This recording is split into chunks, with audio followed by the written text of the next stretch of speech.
Minister has got to understand that the issue here is about his leadership. The failure of the government on appearance is not as bad as the failure of government on substance. So let me turn to the issue of the economy, and let's take just one key individual, the person responsible for steering us through this recession, the Chancellor of the Exchequer. Now, the Prime Minister refuses to talk about him in anything other than the past tense. Now, we know that the Home Secretary is going. We know the Community Secretary is going. So can the Prime Minister tell us, will the Chancellor, sitting there in front of us, still be in his post in a week's time? Mr. Speaker, once again, it's nothing to do with policy. He is incapable of dealing with the big issues that face this country. And let me say what this Chancellor is achieving. This Chancellor is leading the rest of the world in taking us out of recession. This Chancellor has taken action the Conservative parties refused to support. What happened when we had to deal with the banks? What would the Conservatives have done? Nothing. What would they have done where we were helping mortgage holders? Nothing. What would they have done where we were helping the unemployed? Nothing. What is their policy? It is to do nothing. That is not the basis on which to ask for an election.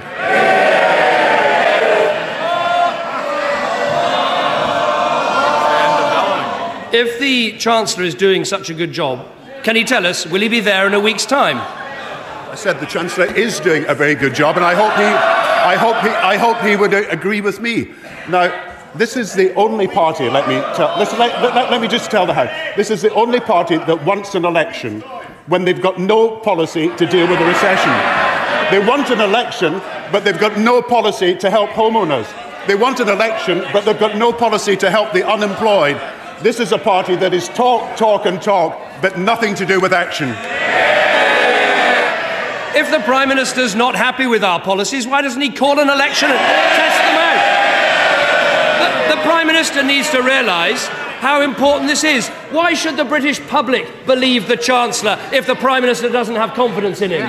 Why should international markets have confidence in the Chancellor if the Prime Minister doesn't have confidence in him? That's why this is so serious. He told us he had the right team to take the country forward. That team is now deserting him. The government is collapsing before our eyes. Why doesn't he take the one act of authority left to him? Get down to the palace, ask for a dissolution, call that election.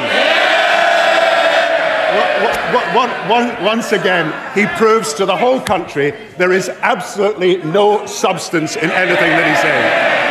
The reason we are dealing with the problems is we've got to clean up the electoral system, and we're doing that. We're cleaning up the expenses system.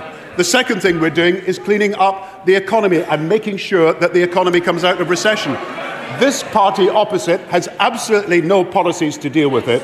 It's words, words and words. We'll get on with the action.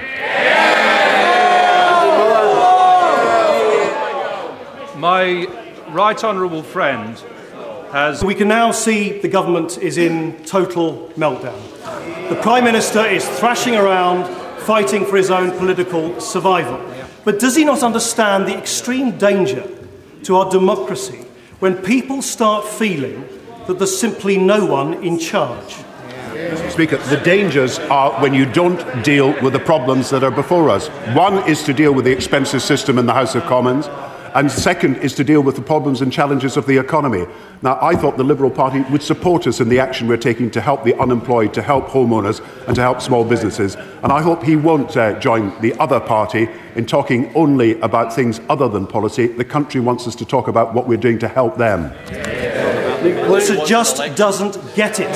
His government is paralysed by indecision, crippled by infighting, exhausted after 12 long years. It's a tragedy that exactly at the time when people need help, need action, the country doesn't have a government, it has a void. Labour is finished. Isn't it obvious? Isn't it obvious? Isn't it obvious that the only choice now is between the Conservatives and the Liberal Democrats?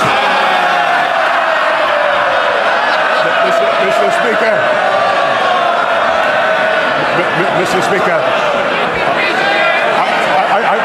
I seem to remember I seem to remember the Liberals saying that at every election that I've ever fought. Mr. Speaker, he is right to say the country needs action. And the action is coming from this government. And if he will listen to what we're doing, I think he'll find it very difficult to oppose the measures we're taking to help the car industry, to help the banks, to help the unemployed, to help those people who are homeowners. We are the party with the ideas about how to take this country out of recession. None of these parties have got anything to offer us. Mr. Speaker, will my right honourable friend reaffirm the government's commitment to